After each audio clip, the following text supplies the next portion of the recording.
My phone buzzed with an alert from my security camera, displaying a scene that was both infuriating and, in a twisted way, almost comical. A woman, who I knew as Brenda, the self-appointed queen of our lakeside community, was standing on my private dock screaming into her phone. I could practically hear her shrill voice through the glass of my cabin window. She was calling 911, claiming I had illegally barricaded her from community property. The barricade? A single polite rope tied between two posts? She thought she was calling the cops on me for enforcing a boundary. She had absolutely no idea that in doing so, she was about to find out she was the one who had been trespassing all along. Drop a comment letting me know where you're watching from, because this story is absolutely crazy. It all started about 6 months after I closed on my dream, a small, rustic cabin on a quiet, crystal clear lake. I'm a civil engineer, and for 25 years I designed bridges and infrastructure, living a life dictated by concrete, steel, and deadlines in the city. At 48, I was finally cashing in on that hard work, buying a place where the only deadline was the sunset. The cabin was old, built in the 1950s, long before the surrounding land was parceled up and turned into the Whispering Pines Lakefront Estates community, complete with a meddlesome homeowners association. My property was one of the original plots, carved out and sold off decades before the HOA even existed. I was technically surrounded by the community, but my deed made no mention of it. I was an island of independence, and that, I would soon learn, was an unforgivable sin in the eyes of the HOA president, Brenda. My first encounter with her was a week after I moved in. I was replacing a couple of rotting boards on my porch when a golf cart, adorned with more flags and decals than a diplomatic vehicle, whirred to a stop on the gravel path near my property line. A woman with a severe blonde bob that looked like it could deflect, small arms fire, and the pastel visor that seemed surgically attached to her forehead stepped out. "You must be the new owner," she announced, her voice carrying an air of authority that suggested she was about to conduct a surprise inspection. I introduced myself, and she gave me a tight, professional smile. "I'm Brenda, president of the Whispering Pines HOA. We are so glad to have someone finally taking care of this place. The last owner let it get so natural." She said natural with the same distaste one might use for infested. She handed me a thick, spiral-bound welcome packet. "This has everything you need to know about our community standards, covenants, and the fee schedule. We'll get you set up on the automatic payment plan."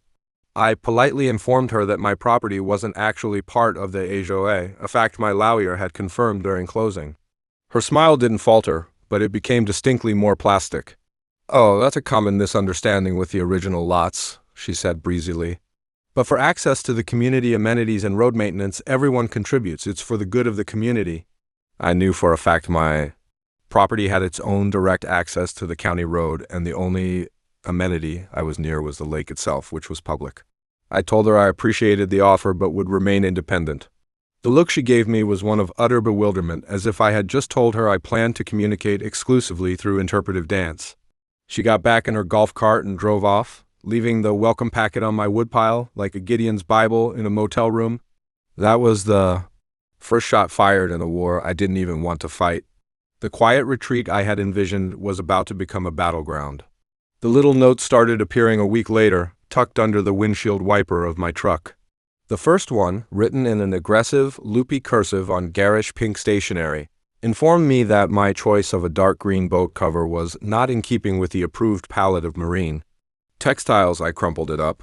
The next one complained about the small, neat stack of firewood I kept by my side door, citing it as a potential pest harborage that violated a bylaw I wasn't subject to. I used that note as kindling. It was clear Brenda saw my property not as a private home, but as a rogue state in her perfect suburban empire, a defiant province that refused to bend the knee. But these were minor annoyances, the gnats of neighborhood politics. The real conflict, the one that would escalate into a 911 call and a spectacular legal implosion, was centered on the one part of my property I cherished most, my dock. It was a simple, sturdy wooden structure, just big enough for my small fishing boat and 2 deck chairs. It was where I drank my coffee in the morning and watched the loons in the evening. It was my sanctuary. And Brenda decided it was hers. The first time I saw them, I was genuinely confused. I came down the path from my cabin and saw Brenda, her husband, the quiet, Brabazon man who looked permanently apologetic, and another couple I didn't know, lounging in chairs on my dock. They had a cooler and a portable speaker playing soft rock. It was a bizarre, surreal sight. It was like finding strangers in your living room watching your TV. I walked down, forcing a friendly but firm tone. "Excuse me, folks." I think there's been a misunderstanding. This is a private dock. Brenda looked up at me, shielded her eyes with her hand despite the visor, and gave a condescending little laugh. "Oh, honey, no," she said, her voice dripping with syrupy pity. "This is the community access point for this cove. It says so right on the HOA plat map." She gestured vaguely towards her house next door, as if the map was enshrined there. I repeated that my property wasn't in the HOA and that the dock was explicitly listed as a private fixture in my deed. "The deed is old." She waved her hand dismissively. "The HOA guidelines supersede those old documents for the good of the community. We've all been using this dock for years." It was the casual, unshakable entitlement that stunned me. She spoke with the conviction of someone who had never been told no in her life. The other couple looked uncomfortable, but her husband just stared intently at his beer can, a silent enabler in her suburban tyranny. I told them they needed to leave. Brenda sighed, a dramatic put-upon sound, and began to pack up, muttering to her friends about the unneighborly new guy who doesn't understand how things work around here. As they left, she turned back and said, "We'll be back tomorrow. You should really read that welcome packet. It will clear all this up for you." I watched them go, a cold, methodical anger beginning to replace my disbelief. She had just declared war on my peace and quiet. She had no idea who she was dealing with. An engineer doesn't just get mad, we get data. And I was about to go get all the data I needed to dismantle her entire world.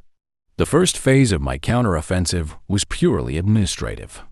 As an engineer, my world revolves around plans, surveys, and legal documents. A vague, unverified HOA plat map was anathema to me. I knew it was likely a cheap developer's sketch, not a legally binding survey. My first stop was the county courthouse's records department, a place I was far more comfortable in than most.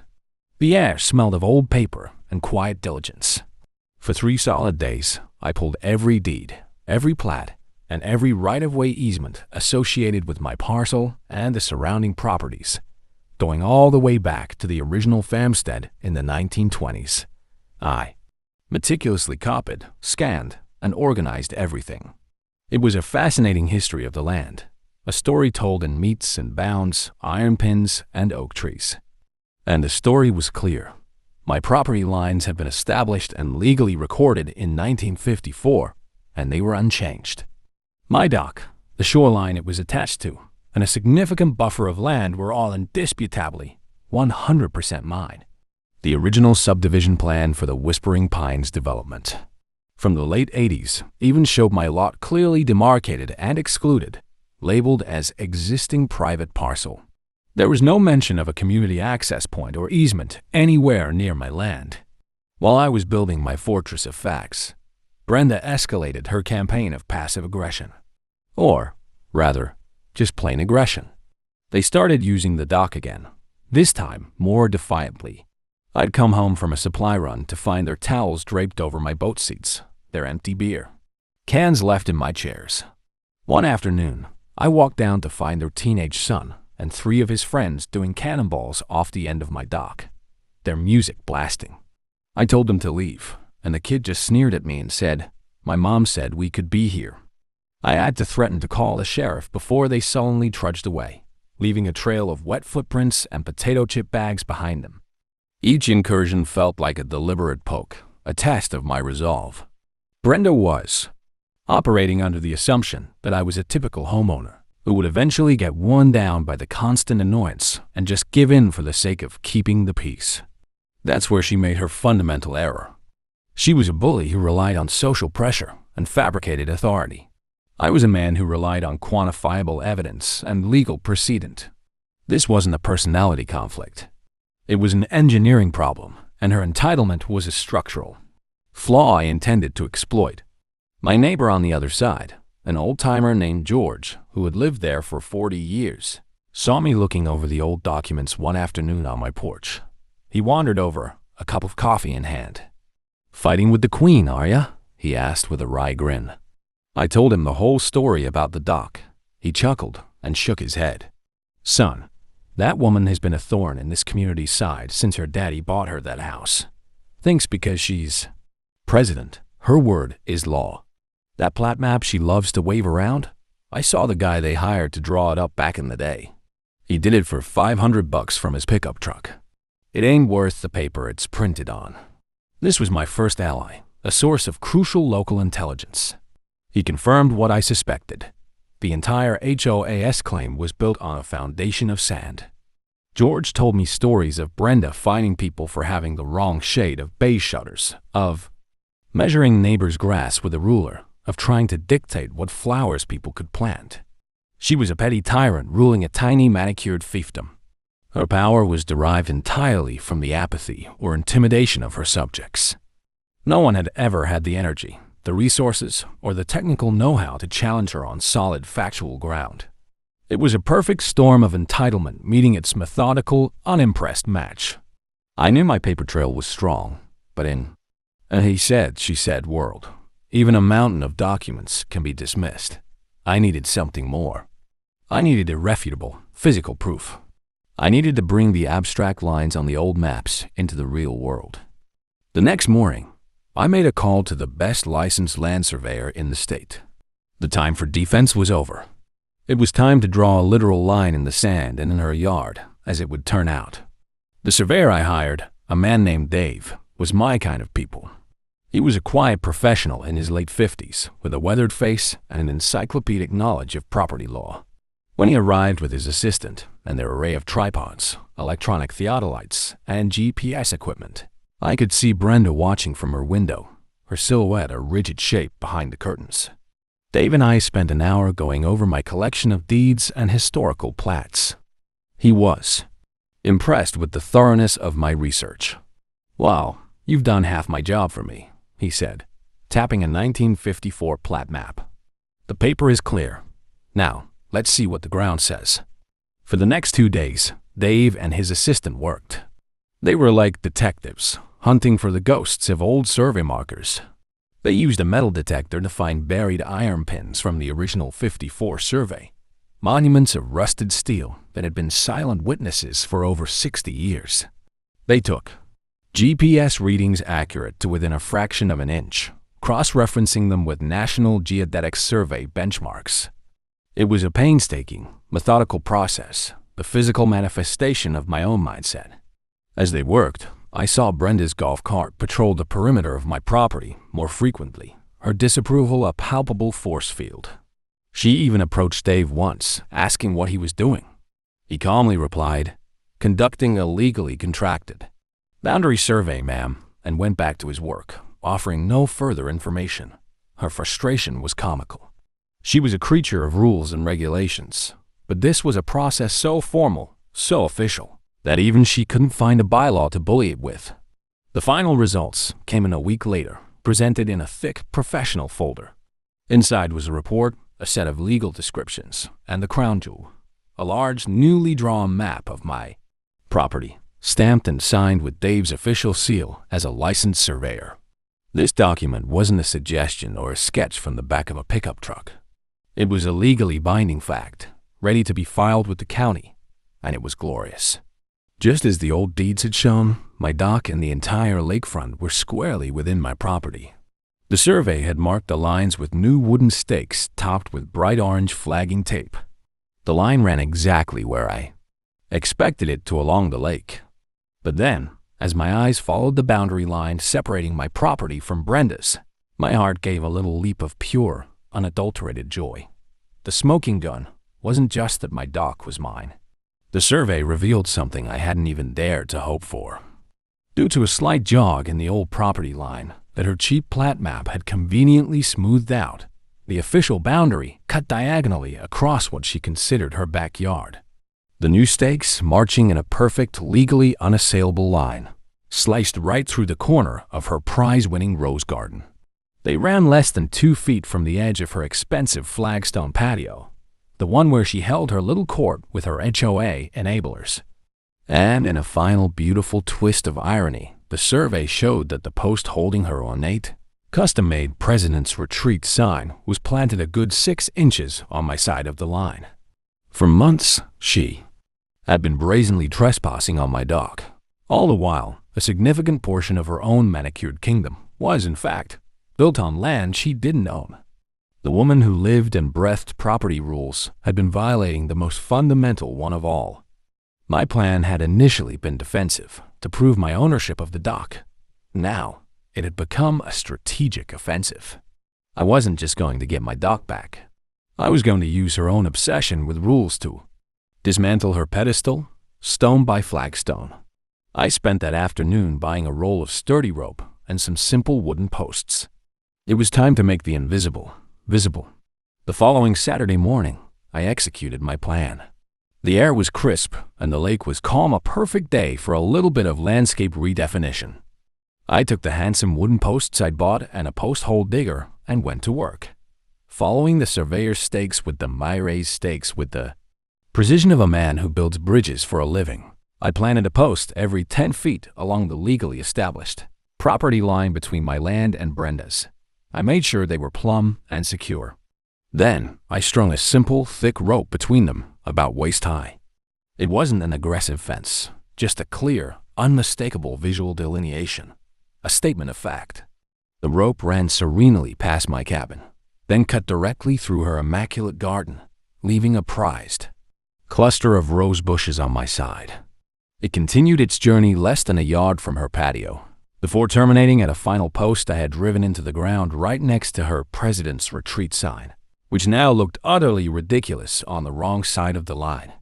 To complete the scene, I hung 2 small, professionally printed, private property, no trespassing signs, one at the entrance to my dock path and one on the rope fence facing her house. The whole operation took less than an hour. It was quiet, it was non-confrontational, and it was devastatingly effective. I felt a sense of calm, grim satisfaction. I had presented the evidence. Now I would just wait for the inevitable reaction. I didn't have to wait long. About 30 minutes later, I heard a shriek from next door that probably scared fish a mile down the lake. I looked out my window to see Brenda standing on her patio, one hand covering her mouth in theatrical horror, the other pointing a trembling finger at the rope that now bisected her garden. She stormed towards the property line, her face a storm cloud of fury. "What is the meaning of this?" she screeched. I walked out onto my porch, coffee cup in hand, and maintained a placid expression. "Good morning, Brenda. I had a survey done. That rope marks the legal property line." She stared at me, her brain seemingly unable to process the information. "My garden, my patio. You can't do this. The HOA plat map clearly shows." I cut her off, my voice still calm. "The document you have is a plat sketch, which is not a legal survey. This," I said, gesturing to the line of stakes and rope, "is based on a legally filed boundary survey conducted by a licensed professional. The line is the line." Her face went from red to a shade of purple I had previously only seen on eggplants. She was sputtering, a flood of incoherent threats about HOA lawyers, fines, and community bylaws pouring out of her mouth. She was so accustomed to her authority being absolute that the appearance of a higher, more legitimate authority had short-circuited her entire being. She couldn't bully a surveyor's stake. She couldn't find an iron pen that had been in the ground since the Eisenhower administration. This brings us back to where we started. Having lost the argument on facts, she retreated to her ultimate weapon, manufactured outrage and the abuse of emergency services. She marched down the path, ducked under the rope trespassing yet again, and stomped onto my dock. That's when she pulled out her phone and made the call. The sheer audacity was breathtaking. She was standing on my property, calling the police to report me for preventing her from being on my property. It was a masterclass in Karen logic. From my window, I watched the whole pathetic performance. I saw her gesticulating wildly, pointing at the simple rope fence as if it were the Berlin Wall. I waited patiently. When I saw the sheriff's cruiser pull up the main road, I picked up the thick, rolled-up survey map from my table, took a deep, steadying breath, and walked outside to greet the officers. This wasn't a showdown. It was a presentation of findings, and class was officially in session. Two deputies got out of the cruiser, a man and a woman, both looking professional and thoroughly unimpressed. The default demeanor of law enforcement officers responding to a neighborhood dispute on a weekend. Brenda immediately rushed towards them, launching into a high-pitched, frantic tirade. "Thank goodness you're here, officers. This man," she said, pointing a dramatic finger at me, "has illegally constructed a fence to block access to community property. He's threatening me and refusing to abide by the community association rules." She was putting on a fantastic performance, playing the role of the besieged community leader protecting the rights of her people. I remained on my side of the new rope line, a silent observer holding a rolled-up document. The male deputy, who had the weary look of a man who had seen this show 1,000 times, turned to me. "Sir, what's your side of the story?" I simply said, "Good morning, officers. This is my property." "That is her property." I gestured to each side of the rope. "I recently had a full boundary survey completed because there was some confusion. This woman believes she has a right to be on my land." Brenda broke in. "It's not his land. It's an HOA access point. I have the map." She fumbled in her pocket and produced a folded, flimsy-looking piece of paper, her beloved plat map. She shoved it at the Vaille's female deputy, who took it and glanced at it with a practiced neutrality. "See? It shows the common area right there," Brenda insisted, jabbing a finger at a crudely drawn patch of green. I waited for her to finish. Then I walked over to the hood of the sheriff's cruiser and, with a quiet "May I?" unrolled my official survey map. The difference was immediate and stark. Hers was a cartoon. Mine was a complex, detailed legal instrument, covered in official stamps, signatures, surveyor seals, and precise measurements tied to GPS coordinates. It looked and felt like what it was: the truth. "Officers," I began, my tone calm and factual. "This is a certified boundary survey that was filed with the county clerk's office last Thursday. The record number is right here." I pointed to the stamp. "It was performed by Dave Truesdale of Apex Surveying, a state-licensed surveyor." "It is. Based on the original property pins from the 1954 plat, which were located and verified." I then used my finger to trace the boundary line on the map. "As you can see, the property line is here. My dock is entirely on my property. There is no HOA, easement, or access point recorded anywhere in the county records for this parcel." I then pointed to the most damning section.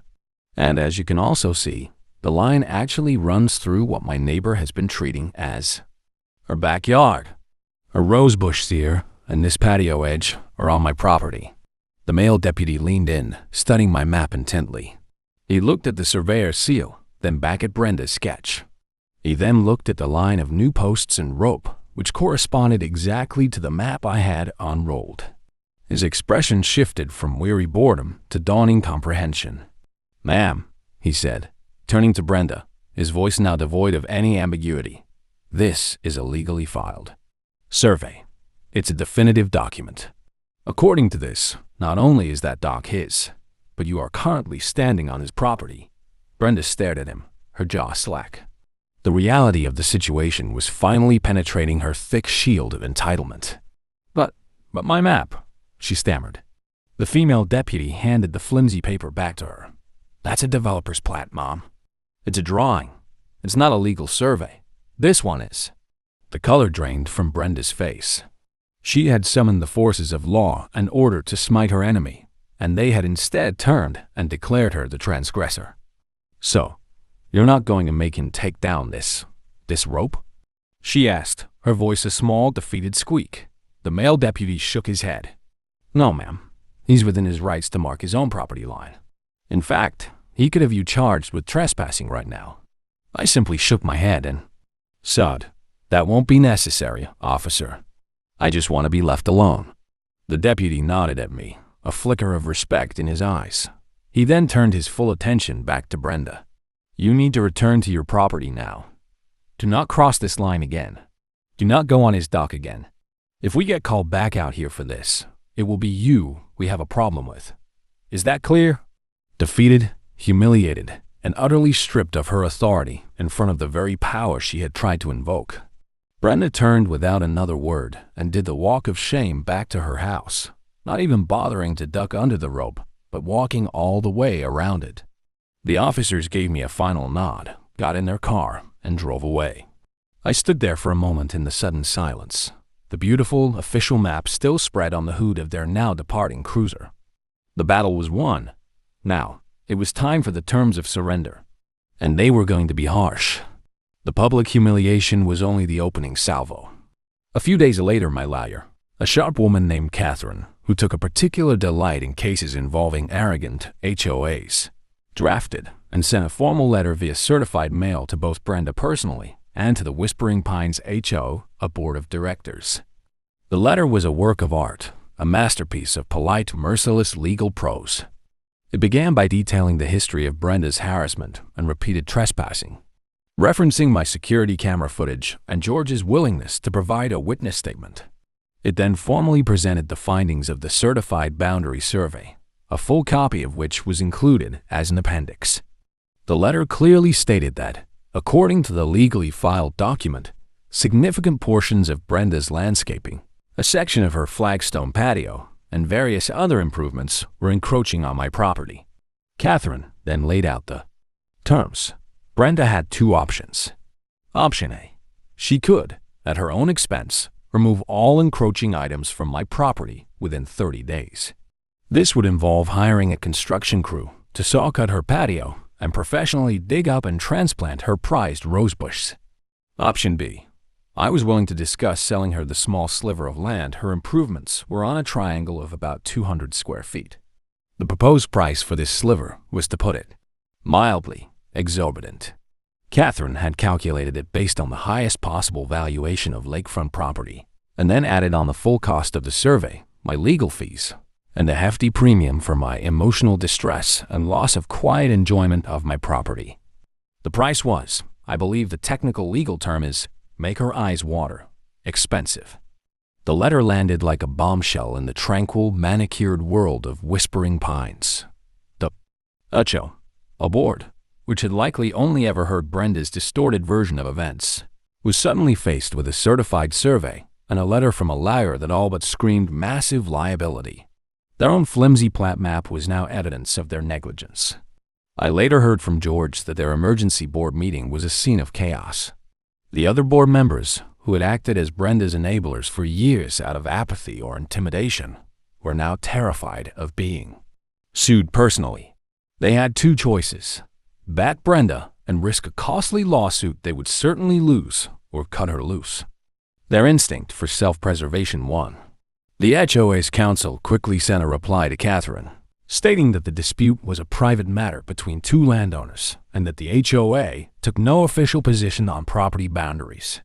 They formally disavowed Brenda's actions and her interpretation of the community access rules. In one fell swoop, she was stripped of her institutional backing. She was an army of one, and she was out of ammunition. Brenda, true to her nature, tried to fight. She hired her own lawyer, who, after reviewing my survey and the county records, likely told her she had no case. She apparently tried to rally the neighbors to paint me as a villain who was trying to destroy her beautiful garden over a few feet of land, but her credibility was shot. The story of her calling the cops only to be told she was the one in the wrong had spread like wildfire. People who had chafed under her tyrannical rule for years were privately and not so privately reveling in her downfall. George told me that several homeowners used the opportunity to challenge other ridiculous fines and warnings they had received from her, now that her authority was compromised. Her empire was crumbling. After 2 weeks of blustering and threats, silence fell from her camp. Then, one Tuesday morning, I was awoken by the sound of machinery. I looked out the window and saw a small crew of landscapers and a concrete cutting company in Brenda's yard. I brewed a pot of coffee, sat in my favorite chair on the porch, and watched. They carefully dug up the rosebush from my side of the line and moved them. Then, they brought out a large, loud saw and began to methodically cut away the corner of her beloved patio, leaving a ragged, ugly scar on the once perfect flagstones. Brenda stood by her window, just as she had when the surveyor was there, but this time her silhouette wasn't rigid with disapproval. It was slumped in defeat. It was the most satisfying cup of coffee I have ever had in my life. The rope and posts, their job now done, remained as a silent, permanent reminder of the day that facts brutally triumphed over fiction. The war was over. I had won.